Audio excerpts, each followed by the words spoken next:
চৈত্র সংক্রান্তির দিনটা সম্পূর্ণ এঁচোড়ের নিরামিষ রেসিপি, সাথে ছিল লাবড়া আর দোকানের মতো মিষ্টি দই। নমস্কার, শুভ সকাল সবাইকে। অনেক স্বাগত আমার পরিবারে। আমি পিঙ্কি ত্রিপুরা থেকে বলছি। আশা করছি সবাই খুব ভালো আছেন, সুস্থ আছেন। আমিও ভালো আছি, তাই প্রতিদিনের মতো আজকে আবারও চলে এলাম। এটা হয়েছিল চৈত্র সংক্রান্তির আগের দিন। তো দুপুরবেলা একটু তরমুজ খেয়ে খইয়ের ছাতু দিয়ে নাড়ু বানিয়ে নিয়েছি। তো এটা চৈত্র সংক্রান্তির আগের দিন আমাদের এটা নিয়ম আছে। আর এটা হয়েছে সংক্রান্তির সকাল। তো সকালবেলা ঘুম থেকে উঠে সমস্ত কাজ সেরে নিয়েছি। তো ফুল দিয়ে অনেকগুলি মালা গাঁথতে হয়, যেহেতু আমাদের দরজায়, তারপরে দোকান, সমস্ত কিছুতে কিন্তু ফুলের মালা আজকের দিনে দিতে হয়। আর ঠাকুরের আসনেও দিয়েছি, সাথে ঠাকুরের জন্য ছোট ছোট দুটো বানিয়েছি। তো যাই হোক, তারপর আজকে পুজো দিয়ে আস্তে আস্তে অনেকটাই সময় হয়ে গেছে। সকাল থেকেই কাজের চাপ ছিল। তো যাই হোক, এখন সকালের জল খাবার আজকে চিড়ে, মুড়ি, খই, দই এসব খেতে হয়। তো এখনকার বাচ্চারা আর এসব খায় না, কিন্তু আমরা ছোট থেকে কিন্তু খেয়ে আসছি। তো যেটা খেয়ে আসছি ওইটা অবশ্যই খাবো। আর যারা না খায় তাদের কিন্তু জোর করে কখনোই খাওয়ানো যায় না। তো যাই হোক, এখানে ঠাকুরের প্রসাদ সাথে সমস্ত কিছু নিয়েছি। আর এই দইটা না ঘরে পেতেছিলাম। তো দোকানের মতো একদম হয়েছে সুন্দর। তো কালকে বানিয়ে রেখেছি। আসলে ভালো করে ফ্রিজে সেট হতে পারেনি, সেজন্য একটু জল জল ভাব রয়েছে।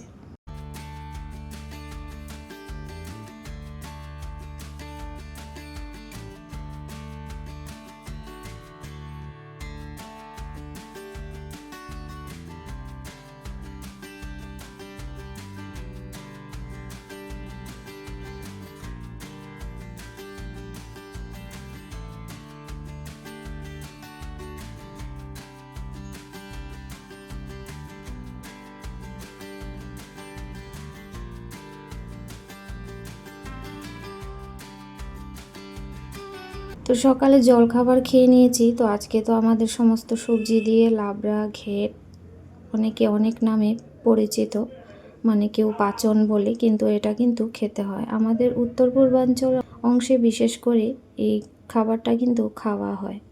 আর অনেক কিছুই থাকে, তেতো শাক থাকে, অনেকে আবার 101 রকমের শাক খায়, আর আমডাল তো থাকেই।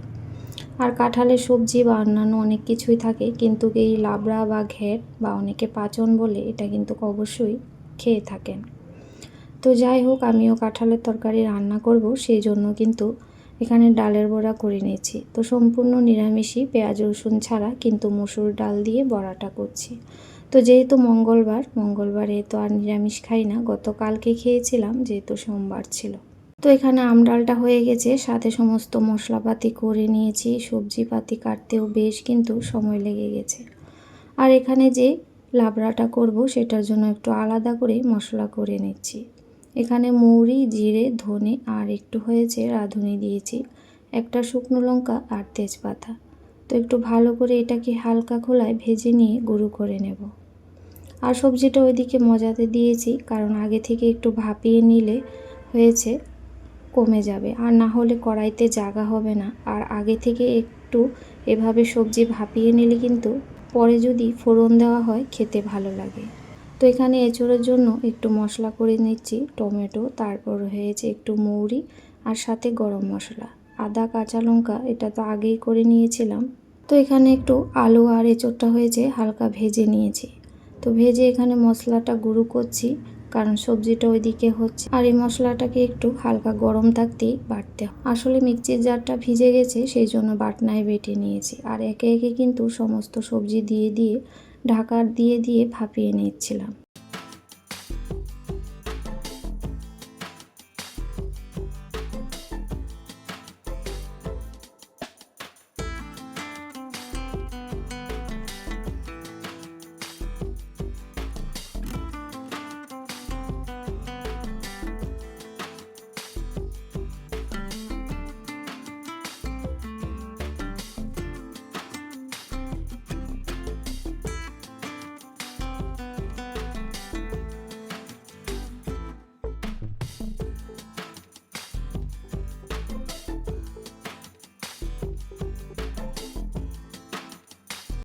তো এখানে এঁচোড়ের তরকারিটা বসিয়েছি, জিরে, গরম মশলা, শুকনো লঙ্কা সমস্তটাই দিয়ে টমেটোটা দিয়ে কিন্তু ভেজে নিয়েছি। তারপর সমস্ত গুঁড়ো মশলা, আদা, একটু কাঁচা লঙ্কা দিয়েছি সামান্য করে, আর লাল লঙ্কা একটু বেশি করে দিয়েছি।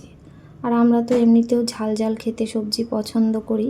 আর এখানে কিন্তু চিমের বিচি দিতে হবে। নিরামিষ এভাবে রান্না করলে চিমের বিচি দিয়ে খুবই সুস্বাদু হয় এঁচোড়ের তরকারি। তো আমরা তো চিমের বিচিটা খেয়েই থাকি সচরাচর, সবসময় কিন্তু ঘরে থাকে। তো ভালো করে কষিয়ে তারপর জল দিয়েছি, আর এখন কিন্তু ডালের বড়াটা দিয়ে একটু ফোটাবো। তারপর হয়েছে একটু ঘি দিয়ে নামিয়ে নেব। আসলে একটু ঝোলটা আরও বেশি রাখলে ভালো হতো, কারণ পরে দেখলাম একদমই শুকিয়ে গেছে। যেহেতু ডালের বড়া, ঝোলটা কিন্তু একদম টেনে নিয়েছে।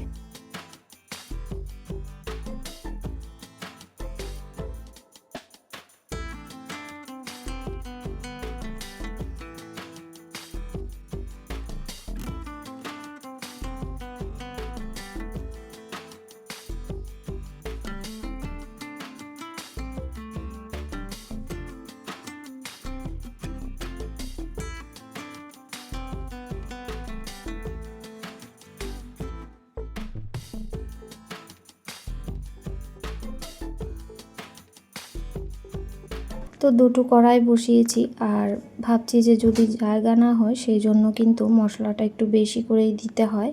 যেহেতু সবজির পরিমাণটা বেশি, একটু তেল মশলাটা বেশি করে দিয়ে সমস্ত কিছু দিয়েছি, আর সাথে কটা বাদাম দিয়েছি। তো কড়াইতে একটু আলাদা করে নেব মশলাটা, না হলে দুটো কড়াই না হলে দেখছিলাম যে নাড়াচাড়া করতে অসুবিধা হবে।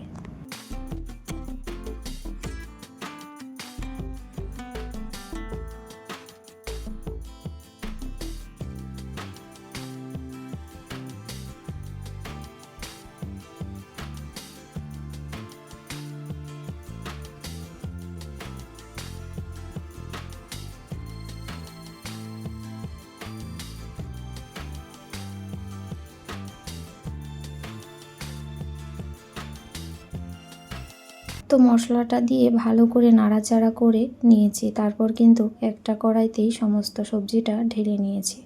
তো আস্তে আস্তে করে রান্না করতে হবে, তারপর কিন্তু সবজির পরিমাণটা কমে যাবে। তো এদিকে হচ্ছে দই বানাবো। দইয়ের জন্য এখানে 150 গ্রাম পাউডার দুধ নিয়েছি, গুঁড়ো দুধ নিয়েছি 150 গ্রাম, আর সেটাকে কিন্তু এক বাটি জলে ভালো করে গুলে নিয়েছি।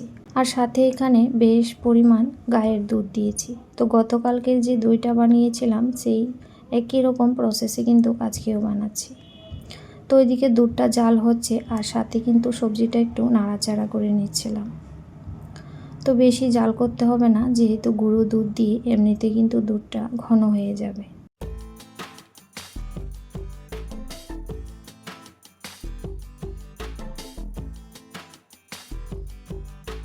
তো এখানে কিন্তু যে ভাজা মশলাটা করেছিলাম সেটা দিয়ে দিলাম, আর ভাজা মশলাটা দিয়ে বেশ খানিকক্ষণ নাড়াচাড়া করব, আর তারপর ঘি দিয়ে নামিয়ে নেব। আসলে ধনেপাতা দিলে খুব ভালো হতো সাথে। আর এখানে কিন্তু এঁচোড়ের তরকারিটা ঝোলটা একদমই শুকিয়ে গেছে।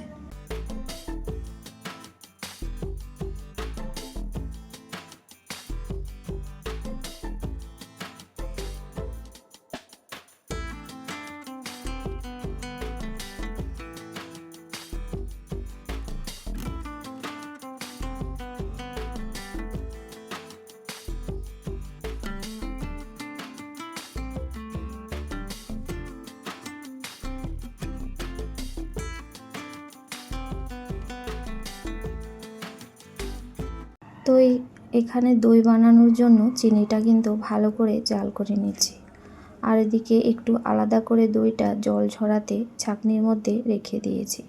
তো হালকা আছে চিনিটাকে ভালো করে গুড়ের আকারে কিন্তু জাল করে নেব, যতক্ষণ না গুড়ের মতো লাল হয়ে যাচ্ছে।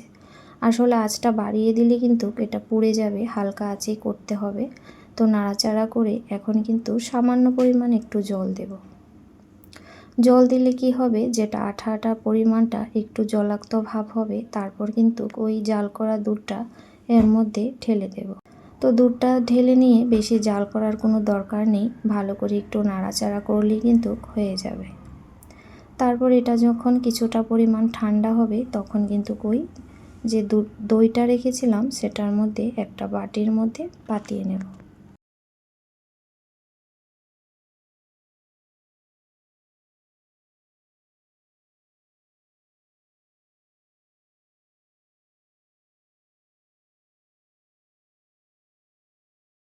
তো এই যে এখানে আমার কিন্তু রান্না বান্না একদম কমপ্লিট, আর সবজি অনেকটাই হয়েছিল, আর সাথে করলা ভাজা, আম ডাল এসব তো ছিলই।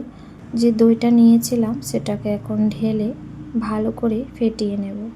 ফেটিয়ে দুধটা কিন্তু একদমই আঙুল ধরে রাখা যাবে সেরকমই হালকা গরম আছে। তো এই অবস্থাতে কিন্তু বাটিটার মধ্যে ঢেলে নিয়ে ভালো করে নাড়াচাড়া করে ঢাকা দিয়ে রেখে দেব। তো রান্নাঘরে এভাবে খোলা জায়গায় রাখলে হবে না, যে কোনো চালের ড্রাম বা কোনো ঢাকা জায়গার মধ্যে কিন্তু রাখতে হবে, তাহলে 3-4 ঘন্টা বাদে এটা কিন্তু সুন্দর দইটা হয়ে যাবে। আর এখন এই যে দুপুর 1টার মতো বাজে, মাত্র রান্নাঘর থেকে আসলাম। আজকে সত্যি মানে খুব কষ্ট হচ্ছে, খুব গরম পড়ে গেছে 2টা দিন ধরে। তো স্নান করে এসেছি, তারপরেও কিন্তু এইরকম পরিমাণ ঘেমে জল হয়ে গেছে। তো যাই হোক, আর কিছুটা মালা বানানোর বাকি ছিল, মানে সবগুলা দরজায় দিতে পারিনি, তো এখন কিন্তু মালাগুলা বানিয়ে নিচ্ছিলাম। তো সবকটা দরজাতে এইভাবে মালা বানাতে কতটা সময় লাগে কি বলবো। আর এই 2টা শুধু বাকি ছিল, এই 2টা এখন বানিয়ে নিয়েছি। আর প্রত্যেকটা তো সকালেই দিয়ে দিয়েছিলাম দরজায়, আর দেখতে কিন্তু খুব ভালো লাগছিল।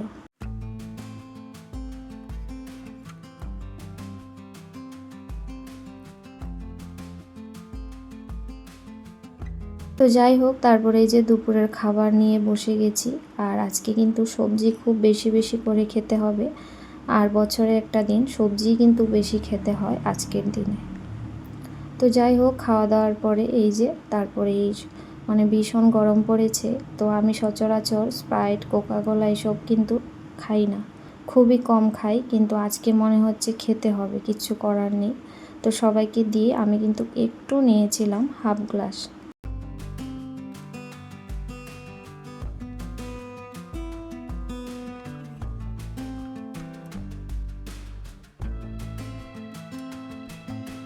তো যাই হোক প্রিয় বন্ধুরা, আজকের মতো ব্লগটি এখানে শেষ করছি। আগামী দিন আবারও আসবো নতুন আরেকটি ব্লগে। ততক্ষণ পর্যন্ত সবাই খুব ভালো থাকবেন, সুস্থ থাকবেন। নতুন বছরের সবাইকে জানাই অনেক অনেক প্রীতি ও শুভেচ্ছা।